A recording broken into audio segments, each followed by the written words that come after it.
Hello, welcome. I'm Dad Barton, or Son of Sonnet, and I am reading Canto 5 of Edmund Spenser's Faerie Queen tonight. I am a theater-trained voice actor, audiobook narrator, and poet, and this is just something I'm doing for fun. If you're interested in any of the audiobooks that I've narrated, I have a playlist on my YouTube channel where you can look at all of those and see if any of those suit your fancy. The one I currently just finished is Proxima Station, and that will be out in a couple of weeks' time. The one I'm working on right now, which I will be recording after this live streaming session, is Aes Sedai 3, written by Daniel P. Riley. It is the third book, of course, in the Aes Sedai The Angel War series, and the first two are available on Audible and maybe in another marketplace, I'm actually not sure. But they are both available and are both recommended listening. And I hope you find that of interest to you. If you ever decide to purchase a book that I have narrated, I will not receive any income from the purchase, but it is a good way of supporting my clients and giving them more confidence in hiring me again. But if you do want to send money directly to me, then there is, of course, the Ko-Fi link in the description, if it suits you. But we're going to focus more on actually getting back to the reading and just having fun with it. This is going to be a bit more of a relaxed time. And we're going to keep reading through based on the progress that we've made so far. If there's a term or whichever that don't quite understand or that we need to digest properly, then I'll stop and look it up so that way we have a better sense of the flow and the tone that the work is going through. And I'll read it to the best of my ability and based on my knowledge of classical theater and how the language usually changes and things, like with Shakespeare's folios, for example, and how certain letter substitutions occur. I do need to make a mild correction yesterday because I was looking into the because I mentioned in the beginning of the stream yesterday that I forgot, effectively, why the princess and the knight were together or traveling together at all.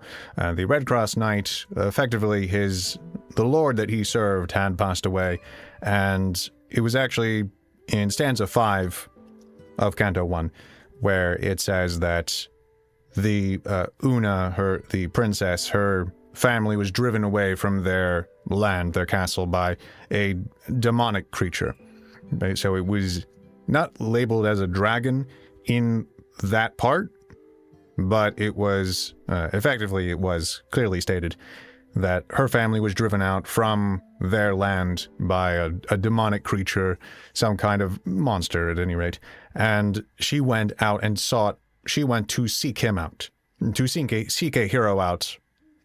I don't recall there being a passage that indicated how she knew of him or where to find him, but she was looking for a hero, found him, and is bringing him back in order to save her homeland.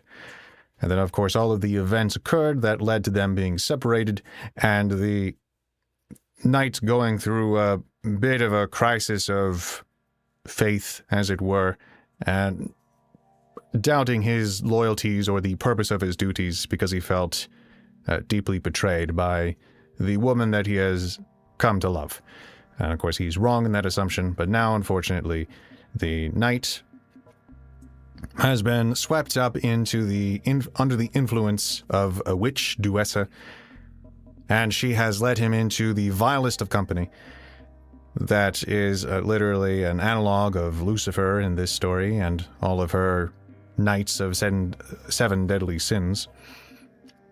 If I want to give a brief description of my opinions of the work so far, I think that it feels good to explore a nice classical piece with this structure and the language and the moral sentiment, just to have the kind of tone that it has. It's a heroic tale. It's more imaginative and more grotesque in some ways than I thought, and I appreciate that. Because it's not pulling punches in the events that are occurring. The way that the knight is disillusioned is graphic, effectively, in what he's seeing that's leading him to have a crisis of faith, or, well, to feel jilted, anyway. Is pretty upfront about what he's saying, and also that these things, like the evil knights, were appropriately grotesque, or whichever. Like, the description of gluttony I found unique. So whenever there's a monster that's been described in this so far, like the dragon as well in Canto 1, it was very grotesque and uniquely structured. It felt like a monster that belonged in this story and had an identity that I feel like other more modern works have not tried to copy. And I find that interesting, because these are very fun descriptions as well of these. So it gives me the sense that the author thought deeply about and had strong feelings about what he wrote about. I think, that said, some of it is structured with the biases of the author in a way, so it's interesting to look at that and to see, for example, with the evil knights that are described in the stream yesterday, the most evil of them, according to Spencer, was the sin. I suppose you could debate which sin is the most evil, or whichever, and that could be a fun discussion. But just for example, the opinion of the writer seems to come through that the sin of sloth is the most evil of them all, and so he's actually the leader of all of the evil knights that represent their own, one of the 7 deadly sins and all. And so I'm not attempting to disagree, but I find that that's an interesting, unique take on the whole thing. And effectively, there's some elements of structure that come in with works like this, so that can be a bit formulaic. It's relatively simple when you have an understanding of what structure you're going for. Every poem is a word game, but within the limitations that you have with the form that you're striving for, you have to try and tell a complete story that is still compelling and clear in what it's communicating within the structural confines you give yourself. But also, that structure helps a lot with storytelling, because you can pretty much write out a very simple rough draft, or not a rough draft, but an outline, and label what each stanza is about, and as long as you have a good feel of the form and of the meter, then you can pretty easily write the contents that each of those stanzas is supposed to be about, and you can then achieve your desired length for the work pretty simply. There's still the challenge of each of those individual stanzas making them sound good, but as far as the contents, you can pretty clearly decide what you want that stanza to be. But then the challenges that you have when making a classical work like this, sometimes you fall into the pattern of needing to value each of the things you're talking about to the same degree. And that can lead to an element of tedium or repetitiveness that can drag out the story. So, for example, with the Canto 4 yesterday, when we were going over all of the evil knights, there were effectively 3 stanzas for each knight just describing them. And ultimately, I'm actually not even sure if those characters are going to be relevant in the narrative. They might not. And if that's the case, then I will be somewhat disappointed. I think they exist in a meaningful way to flavor how corrupt this evil kingdom is that the knight has found himself in. But as far as what their purpose in the narrative will be, I don't actually know yet if they will have a purpose. Because right now, the knight's main conflict is with the 3 brothers, or the 2 surviving brothers. The Sans brothers. Sans Joy, Sans Foy, Sans Loy. And it was Sans Sans Foy? I believe it was Sans Foy that died. I'm sorry. But that was the one where the Red Cross Knight was manipulated into killing by the witch. And so right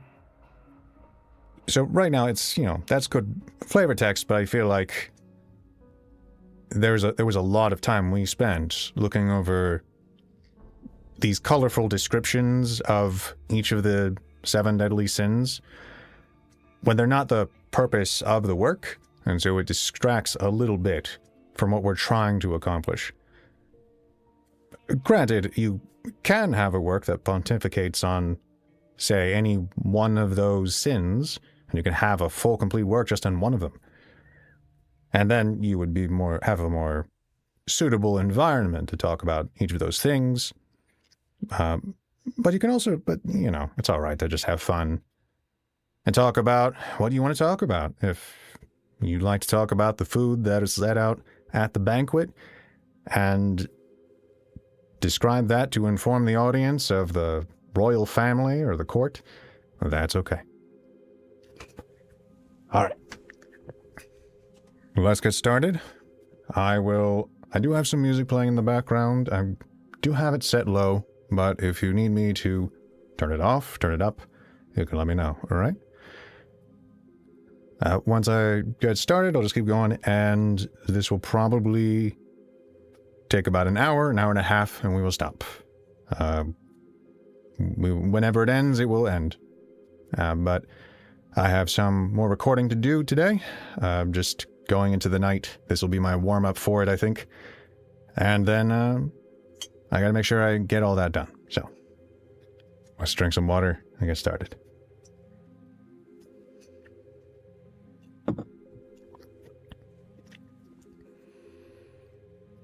Canto 5. The faithful knight in equal field subdues his faithless foe, whom false Duessa saves, and for his cure to hell does go. The noble heart that harbors virtuous thought, and is with child of glorious great intent, can never rest, until it forth have brought the eternal brood of glory excellent. Such restless passion did all night torment the flaming courage of that Faerie knight, devising how that duty tournament with greatest honor he achieven might. Still did he wake, and still did watch for dawning light. At last the golden oriental gate of greatest heaven 'gan to open fair, and Phoebus fresh, as bridegroom to his mate, came dancing forth, shaking his dewy hair, and hurled his glistering beams through gloomy air, which when the wakeful elf perceived straightway, he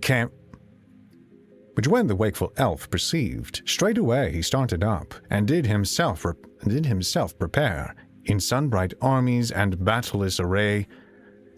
For with that pagan proud he combat will that day. The pagan proud is referring to the Sans brother, I believe, and that should be it. As a side note, I forget what has happened to the dwarf companion that was with the knight. I don't believe it was mentioned that they separated at any particular time. It just seems that they stopped traveling together at some point. I may be wrong about that, and I would not mind the correction. At some point I will probably go back after the recording and determine that for myself, as he was really just a side character to help with some exposition and with tone to juxtapose with the brave knight. And forth he comes into the commune hall, where early wait him many a gazing eye, to weet what ends to stranger knights may fall. The many minstrels making melody to drive away the dull melancholy, and many bards that to the trembling chord can tune their timely voices cunningly, and many chroniclers that can record old loves and wars for ladies done by many a lord. Soon after comes the cruel Saracen, in woven mail all armed warily, and sternly looks at him, who not a pin does care for look of living creature's eye. They bring them wines of Greece and Araby, and dainty spices fetch from furthest Ind. And dainty spices fetch from furthest end, to kindle heat of courage privily. And in the wine a solemn oath they bind, to observe the sacred laws of arms that are a sin.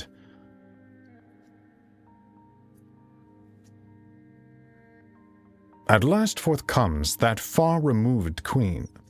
At last forth comes that far renowned queen, with royal pomp and princely majesty. She is brought unto a pallid green. A pallid green. And glance, and place it under stately and place it under stately canopy, the warlike feats of both those knights to see. On the other side, in all men's open view, Duessa placed is, and on a tree, sans foy, his shield is hanged with bloody hue. Both those the laurel garlands to the victor do. A shrilling trumpet sounded from on high, and unto battle bade themselves address. Their shining shields about their rests they tie, and burning blades about their heads do bless the instruments of wrath and heaviness. With greedy force each other doth assail, and strike so fiercely that they do impress deep dinted furrows in the battered mail. Deep dinted furrows in the battered mail. The iron walls to ward their blows are weak and frail. The Saracen was stout and wondrous strong, and heaped blows like iron hammers great. For after blood and vengeance eat long, the knight was fierce and full of youthly heat, and doubled strokes like dreaded thunder's threat. For all for praise and honor he did fight, both stricken strike and beaten both do beat, that from their shields forth flieth fire light. That from their shields forth flieth fiery light. And helmets hewn deep, shew marks of either's might. And helmets hewn deep shew marks of either's might. So the one for wrong, the other strives for right. As when a griffin seized of his prey, a dragon fires and countereth in his flight. Through widest air making his idle way, that would his rightful ruin, that would his rightful ravine rend away. With hideous horror both together smite, and sauce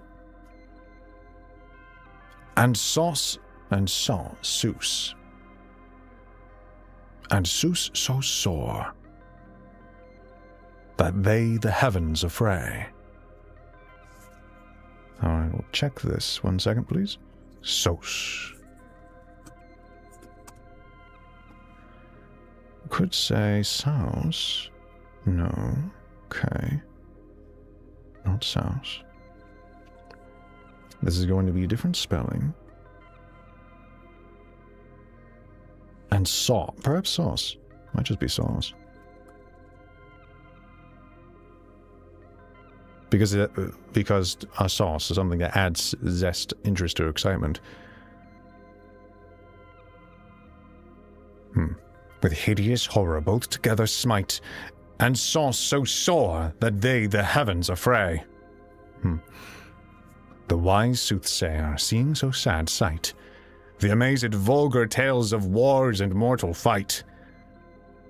So the one for wrong, the other strives for right, and each to deadly shame would drive his foe. The cruel steel so greedily doth bite in tender flesh, that streams of blood downflow. With which the arms, that erst so bright did show, into a pure vermilion now are dyed. Great ruth in all the gazers' hearts did grow, seeing the gored wounds to gape so wide, that victory they dare not wish to either side.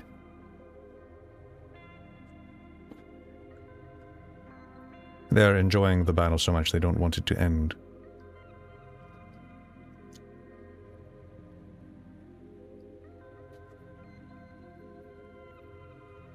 And also they can't guess who's going to win. At last the Panem chanced to cast his eye, his sudden eye, flaming with wrathful fire, upon his brother's shield, which hung thereby. Therewith redoubled was his raging ire, and said, "O wretched son of woeful sire, dost thou sit wailing by black Stygian lake? Whilst here thy shield is hanged for victor's ire, for victor's hire, and sluggish German dost thy forces slick, to outersend his foe that him may overtake?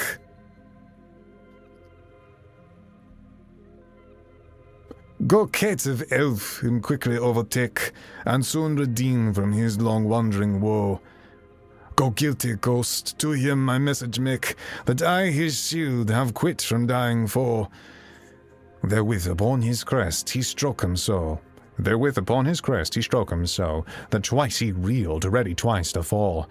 End of the doubtful battle, deemed though the lookers on, and loud to him gan call, the false Duessa, thine the shield, and I and all.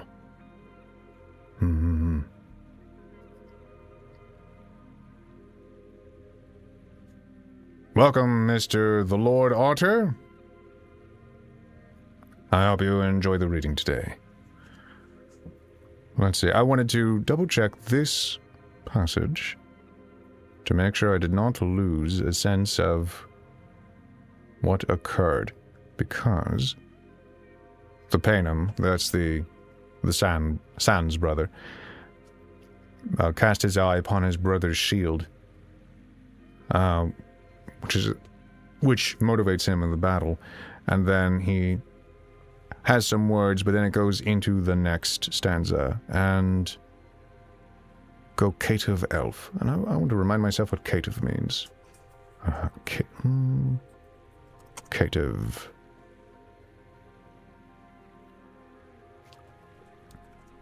And of course, I don't recall how it's spelled now.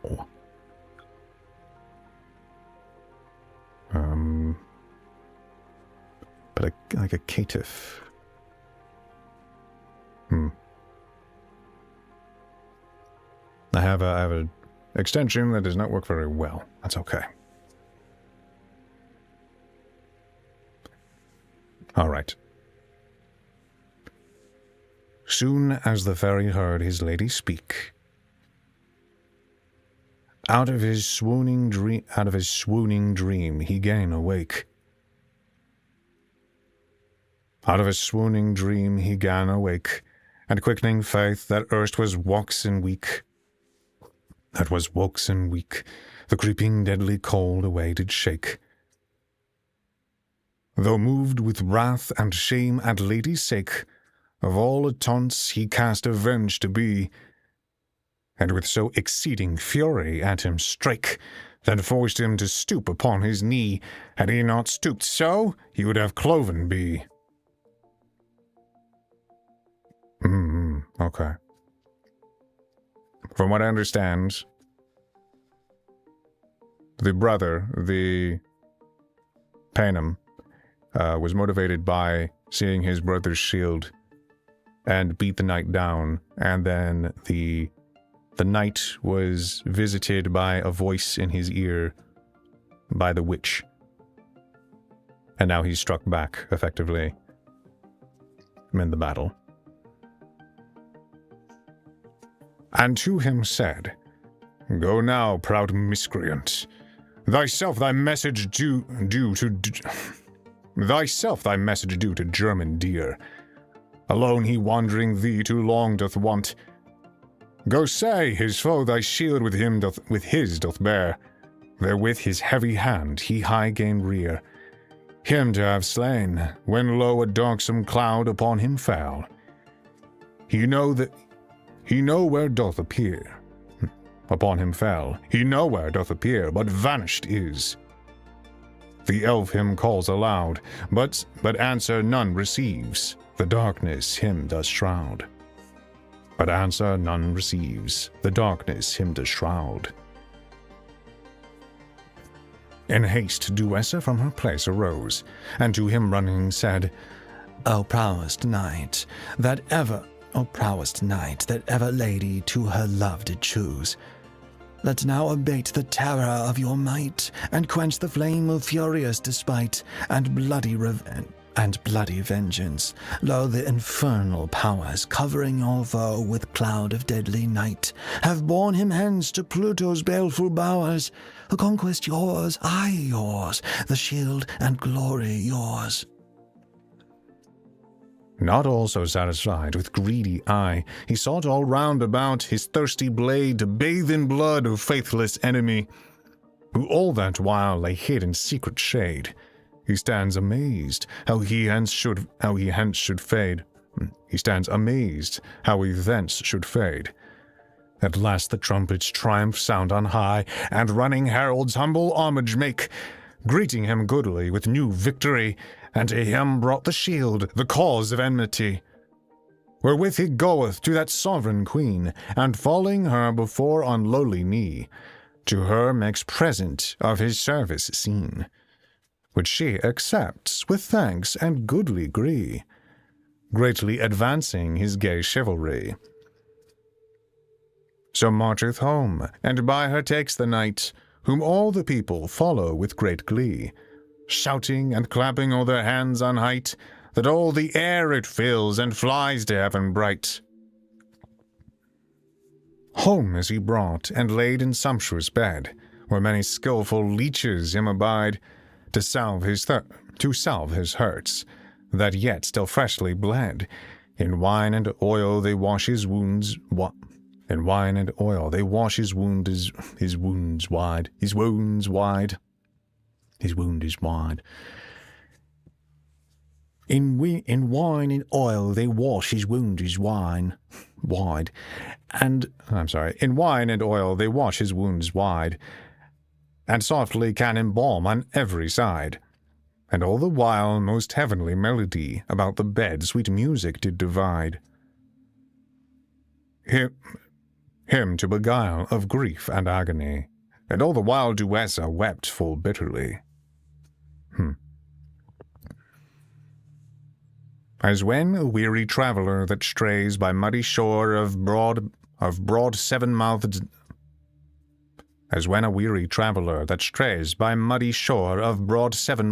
Nile, unweeting of the perilous wandering ways, doth meet a cruel crafty crocodile, which in false grief, hiding his harmful guile, doth weep full sore, and sheddeth tender tears. The foolish man that pities all this while his mournful plight is swallowed up unawares, forgetful of his own that minds others' cares. So wept Duessa until eventide, that shining lamps in Jove's high house were light. Then forth she rose, no longer would abide, but comes unto the place where the heathen knight, in slumbering sound, nigh void of vital sprite, lay covered with enchanted cloud all day. Whom when she found, as she him left in plight, to wail his woeful case she would not stay, but to the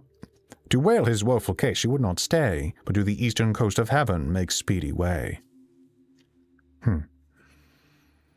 But grisly night, with visage deadly sad, that Phoebe's cheerful face durst never view, and in a foul black pitchy mantle clad, she finds forthcoming from her darksome mew, where she all day did hide her hated hue.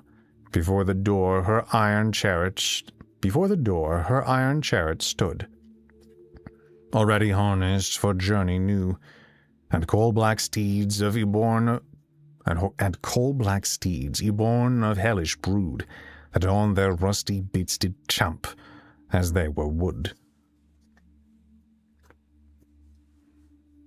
Who when she saw Duessa sunny bright, adorned with gold and jewels shining clear, she greatly grew amazed at the sight, and the unacquainted light began to fear, for never did such brightness there appear, and would have back retired to her cave, until the witch's speech she gan to hear, saying, "Yet, O thou dreaded dame, I crave abide, till I have told the message which I have."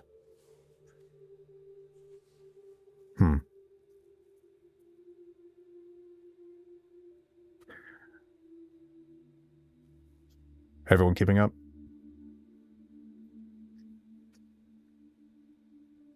She stayed, and forth Duessa gan proceed. "O thou most ancient grandmother of all, more old than Jove, whom thou at first didst breed, or that great house of gods celestial, which wast begot in Demogorgon's hall, and saw'st the secrets of the world unmade. Who sufferedst thou thy nephews dear to fall, with elven sword most shamefully betrayed? Lo where the stout sun's joy doth sleep in deadly shade." I'm going to pause for a moment, because I want to look up some definitions. So what is fun so far? So anyway, the Red Cross Knight has won the duel. And what is interesting to me is it seems Duessa is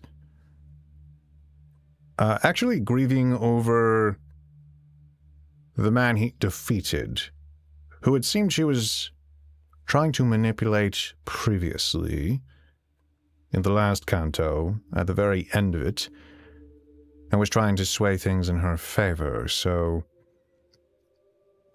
but right now we have a couple of things, some new terms that I am not familiar with, so I'm curious about Demogorgon, just for trivia's sake.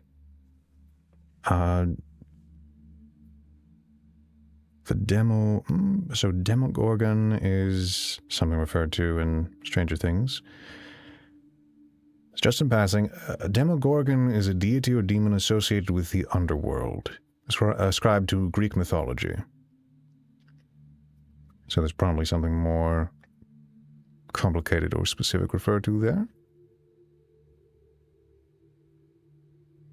Well, yes, so she's gone to a bigger, more powerful entity, which is a bit interesting because we've been introduced to the queen of this land who is modeled after Lucifer, and we have the witch just being the friend of hers, and now the witch has gone to some other magical, evil, feminine creature who is apparently very powerful.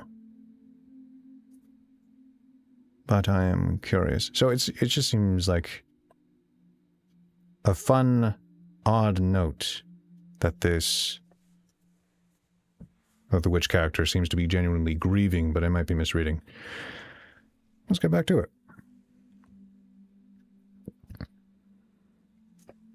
"And him before I saw with bitter eyes, the bold sans foy shrink underneath his spear, and now the prey of fowls in field he lies. Nor wailed of friends, nor veiled of friends, nor laid on groaning bare, that whilom was to me too dearly dear. What of God then boots it to be born, if old Avengel's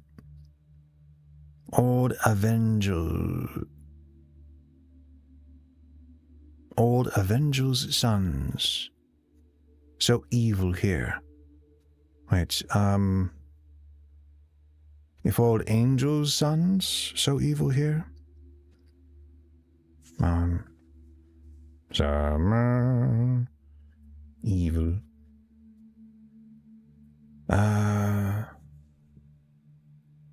If old Avengers' sons so evil here. But there's no thing. Okay.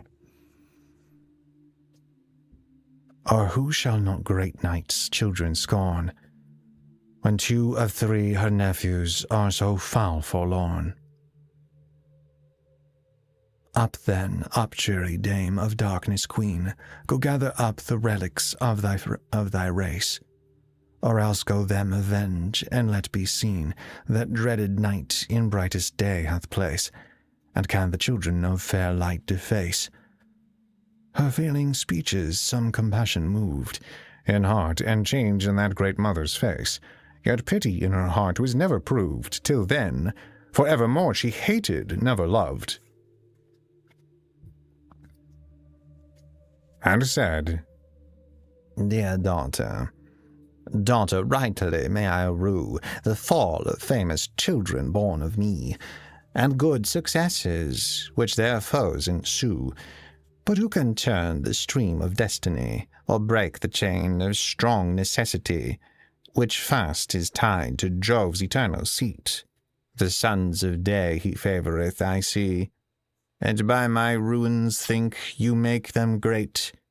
To make one great by others' loss is bad exchange. Yet shall they not escape so freely all, for some shall pay the price of others' guilt, and he, the man that made sans foy to fall, shall with his own blood price that he hath spilt. But what art thou that tell'st of nephews kilt? I that do seem not I, Duessa am. I that do seem not I, Duessa am. Quoth she, however can in garments gilt, and gorgeous gold arrayed I to thee came, Duessa I, the daughter of deceit and shame. Then bowing down her aged back, she kissed the wicked witch, saying, In that fair face, the false resemblance of deceit, I wist did closely lurk, yet so true seeming grace it carried, that I scarce in darksome place could it discern, though I the mother be of falsehood, and root of Duessa's race. I've got the characters mixed up. And root of Duessa's race. O welcome child, whom I have longed to see, and now have seen unawares, lo now I go with thee. And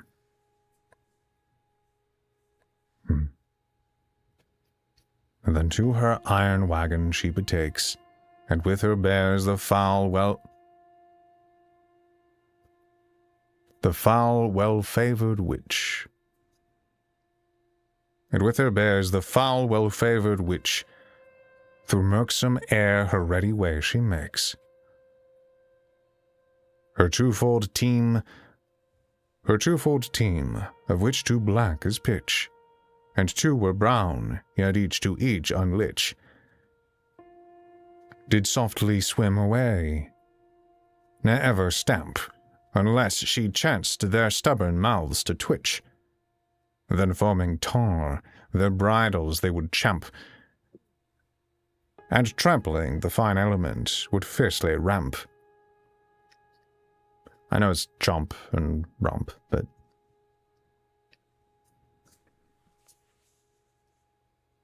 So well they sped, that they become at length unto the place whereas the Paynim lay, devoid of outward sense and native strength, covered with charmed cloud from view of day and sight of men, since his late luckless fray.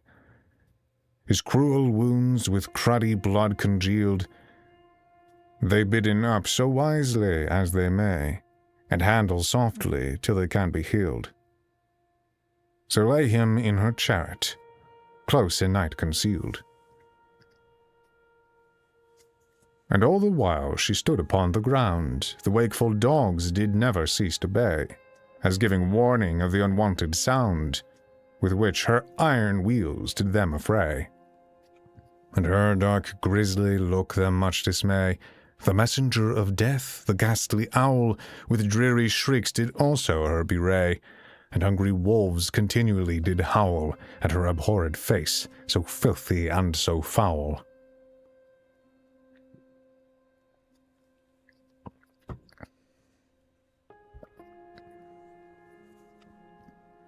Thence turning back in silence soft they stole, and brought the heavy corse with easy pace.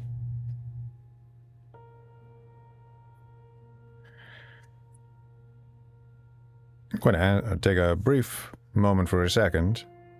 I have some bit of a fan playing behind me. Beyond the wall, I'd like to check in with chat and ask if you can hear something at all while I'm talking here. If there's any background noise or any issue.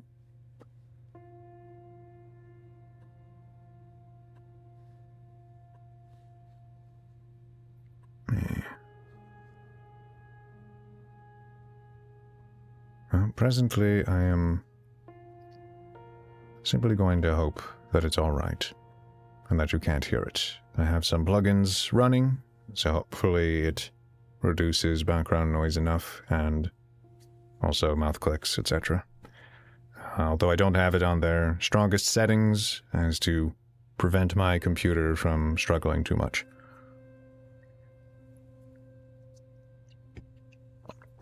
All right. Thence turning back, in silence soft they stole, and brought the heavy corpse with easy pace to yawning gulf of deep, avernous hole. But that same hole, in entrance dark and base, with smoke and sulphur hiding all the place, descends to hell. The creature never passed, that back returned without heavenly grace.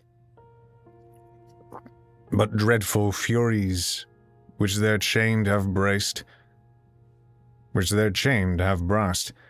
and damned sprites sent forth to make ill men aghast.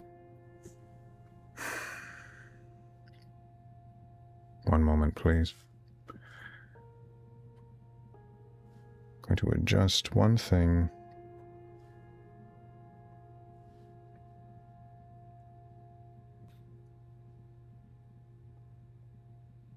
I'm just changing the,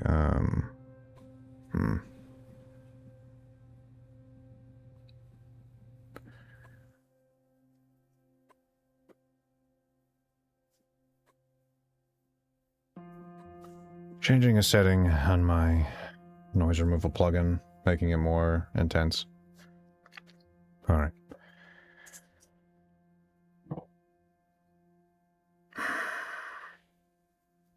By that same way the direful dames do drive their mournful chariot, filled with rusty blood, and down to Pluto's house are come believe,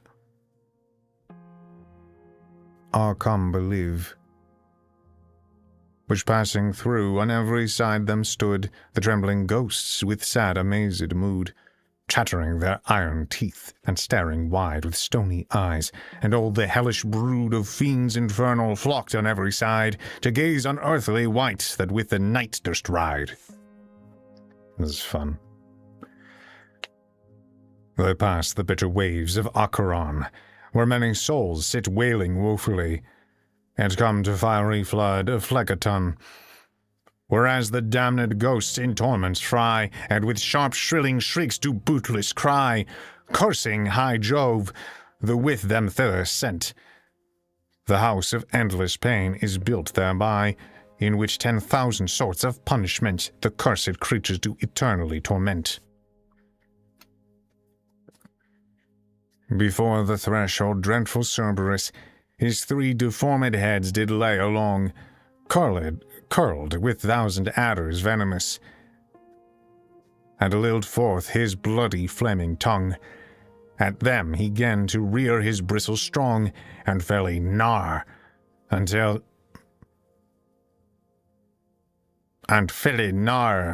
day's enemy did him appease. Then down his tail he hung, and suffered them to passen quietly, for she in hell and heaven had power equally.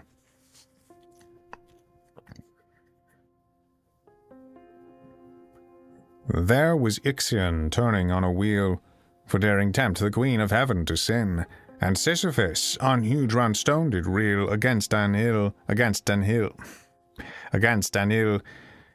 ne might from labour lin, where thin Tantalus hung by the chin, and Titus fed a vulture on his maw. Typhus' joints were stretched on a gin, Theseus condemned to endless sloth by law, and 50 sisters water in leak vessels draw. Let's look this one up.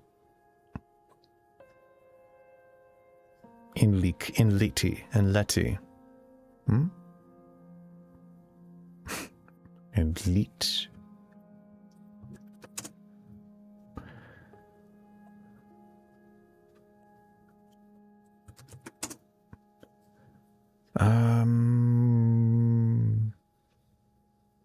Nope, my dictionary plugin has failed me again.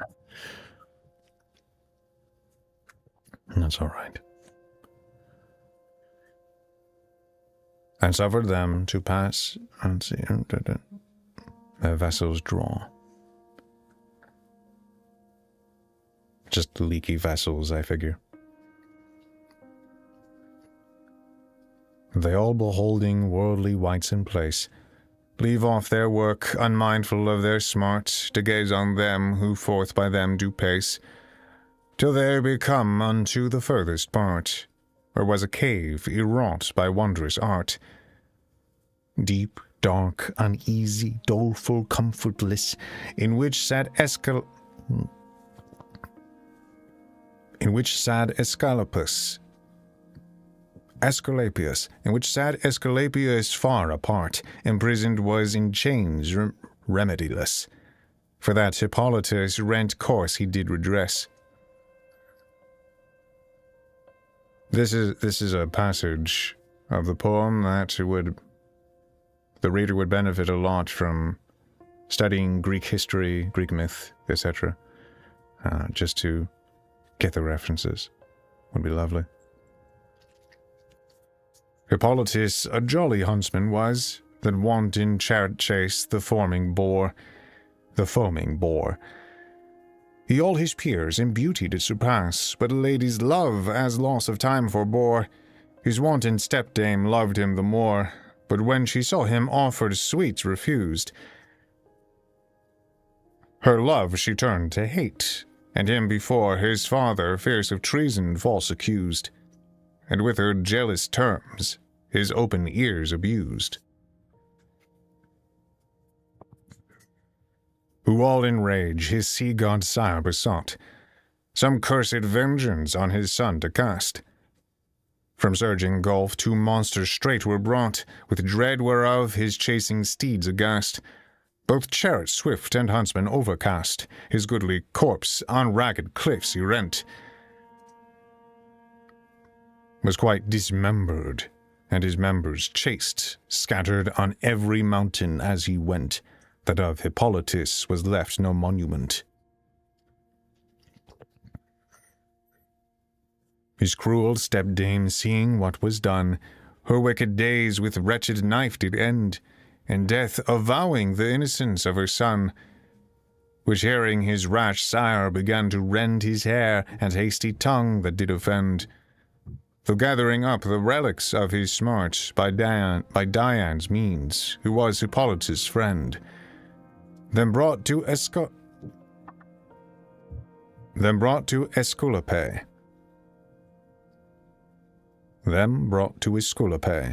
That by his art did heal them all again, and joined every part.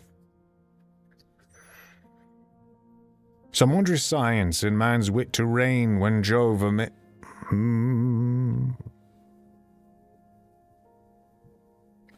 Jove avised. Or could the dead revive that when Jove arised? Avised? No, avised. Such wondrous science in man's wit to reign when Jove avised that could the dead revive, and fates expired could renew again. Of endless life he might him not deprive, but unto hell did thrust him down alive. With flashing thunderbolt he wounded sore. Where long remaining he did always strive himself with salves to health for to restore, and slake the heavenly fire that raged evermore. Their ancient night arriving did alight from her nigh weary wane, and in her arms to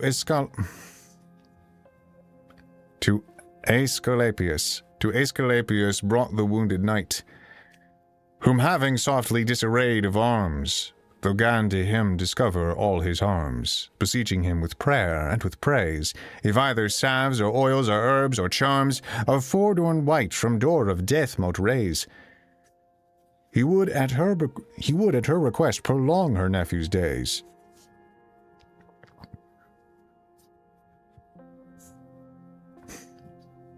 Madame, quoth he, thou temptest me in vain to dare the thing which daily yet I rue, and the old cause of my continued pain with like attempt to like end to renew. Is not enough that thrust from heaven due her endless penance for one fault I pay? For that redoubled crime with vengeance new thou biddest me to eke? Can night defray the wrath of thundering Jove that rules both night and day? Not so, quoth she, but sith that heaven's king from hope of heaven hath thee excluded quite. Why farest thou that canst not hope for thing, and farest not that more thee hearten might, now in the power of everlasting night? Go to then, O thou far renowned son of great Apollo, show thy famous might in medicine, that else hath to thee won great pains and greater praise, both never to be done. Her words prevailed, and then the learned leech his cunning hand gan to his wounds to lay.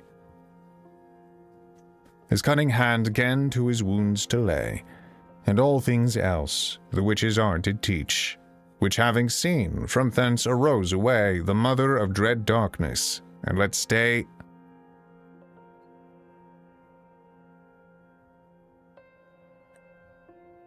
ogles, and let's stay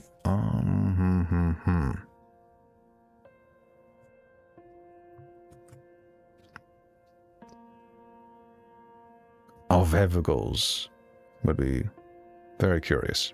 Let me try this.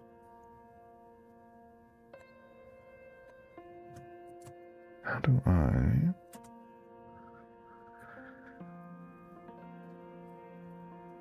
Without... Well, I'm being given a different word. Aveugle. A-V-E-U-G-L-E.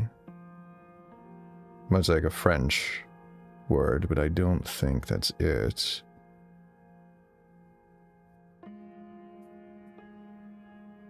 No, that's not it.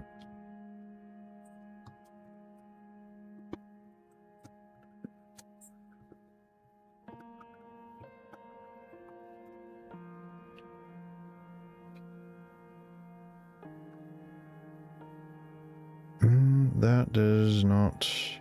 Alright, sorry. I just cannot find the meaning there.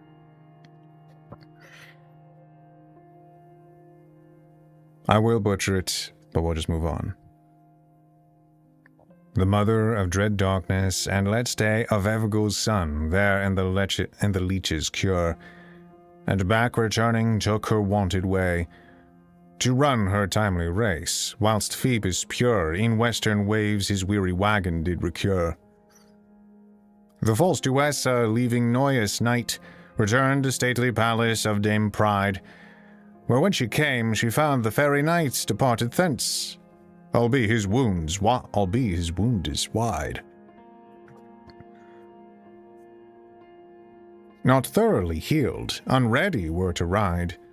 Good cause he had to hasten thence away, for on a day his wary dwarf had spied. There he is. For on a day his wary dwarf had spied, where in a dungeon deep huge numbers lay of caitiff wretched thralls that wailed night and day. A rueful sight, as could be seen with eye, of whom he learned had in secret wise the hidden cause of their captivity, how mortgaging their lives to covetous, through wasteful pride and wanton riotous, they were by law of that proud tyrannus, provoked with wrath and envy's false surmise, condemned to that dungeon merciless, where they should live in woe and die in wretchedness.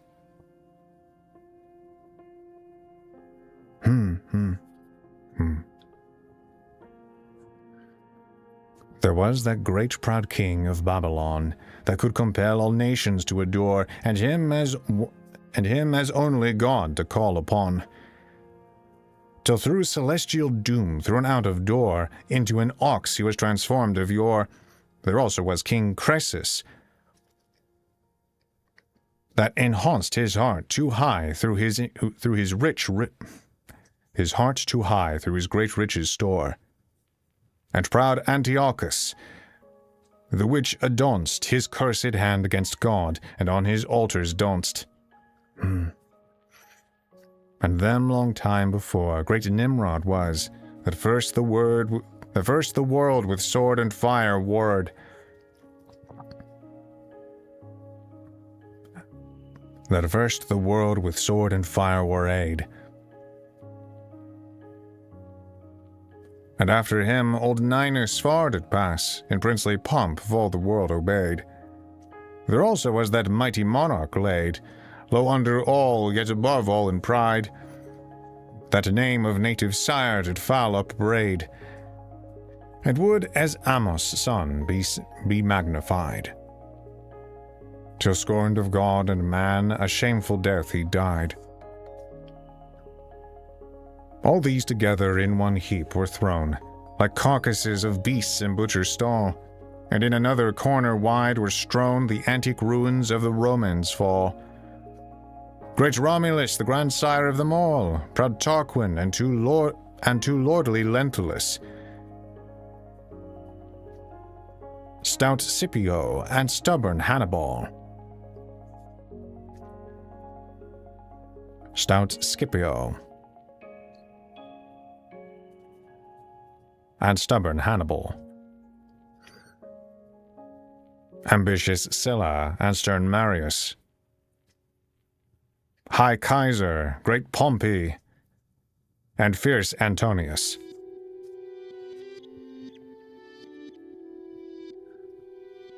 I know it's Caesar, but Kaiser's also a valid way to say it. Amongst these mighty men were women mixed, proud women, vain, forgetful of their yoke. The bold Semiramis, whose sides transfixed with sun's own blade, her foul reproaches spoke. Fair Sthenobia,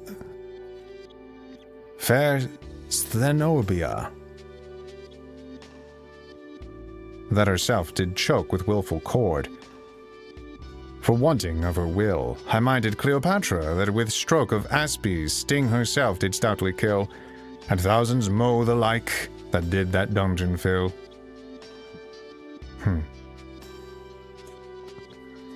Besides the endless routes of wretched thralls, which thither were assembled day by day, from all the world after their woeful falls, through wicked pride and wasted wealth's decay, but most of all which in that dungeon lay, fell from high princes' courts, or ladies' bowers, were they in idle pomp or wanton play, consumed at their goods and thriftless hours, and lastly thrown themselves into these heavy stowers. Whose case, when as the careful dwarf had told, and made ensample of their mournful sight unto his master, he no longer would there dwell in peril of like painful plight, but early rose, and ere that dawning light discovered had the world to heaven wide. He by a privy postern took his flight, that of no envious eyes he mote be spied, for doubtless death ensued if any him descried. Scarce could he footing find in that foul way, for many corses like a great lay-stall of murdered men which therein stowed lay, without remorse or decent funeral, which all through that great princess pride did fall and came to shameful end. And then beside, forth riding underneath the castle wall, a dunghill of dead carcasses he spied, the dreadful spectacle of that sad house of pride. Very nice. And that is the end of Canto 5. We have gone for 1 hour. It is 9:30 where I am. But as I said, I have to keep things restrained today.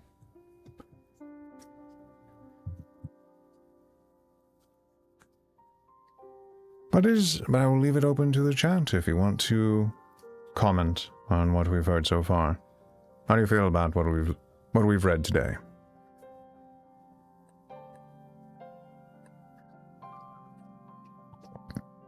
This one was fun. I think that some more reading on my own part would help to gaining the context, to appreciate the weight of everything that's said. At the same time, I'm not missing too much, because ultimately each of these are just a piling of examples into each of the stanzas of, say, figures of history and myth that are lacking in virtue and the mistakes they made, and that's why they're in hell, you know. To recap, effectively, so Canto 5, we had the duel between the Sans Joy and the Red Cross Knight. The Red Cross Knight was victorious in the battle,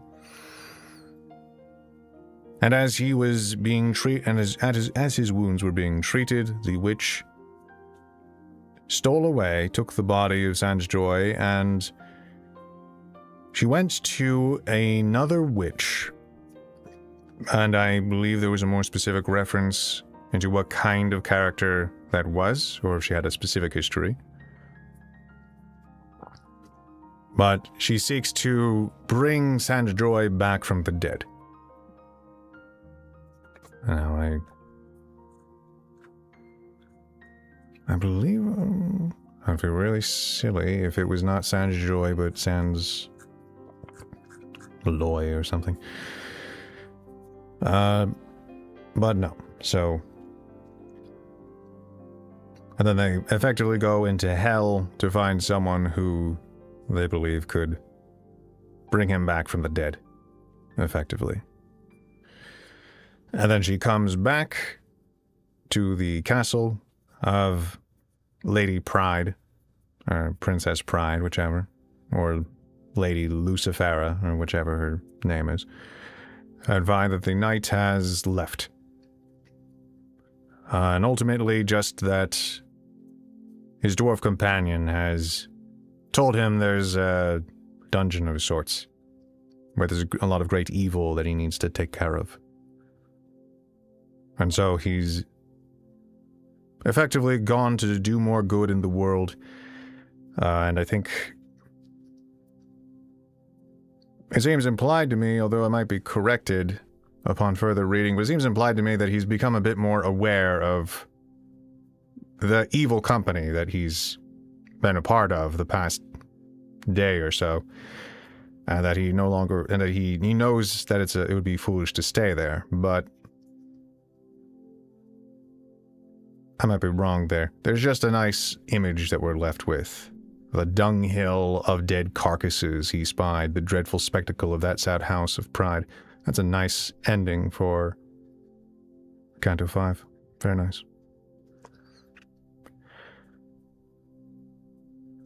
Let's see, and I apologize for not always having particular pronunciations. Stenobia is a fun one. All right, then. Well, my friends, thank you for joining me for this reading of Canto 5 of Edmund Spenser's Faerie Queene. And I shall continue again tomorrow at 8 or 8:30, probably 8:30, with Canto 6. And depending on how productive I am between tonight and tomorrow with the audiobook I'm recording, I may continue beyond Canto 6. But for now, I want to be restrained and just focus on having everything on the schedule consistent. Thank you for joining me. And today, I believe Pippa might be streaming. And if she is, then I recommend seeing her. And if Sawa is streaming later tonight, I believe she is, and I also recommend her as people to watch. Thank you for joining me. And have a blessed night. Son of Sonnet.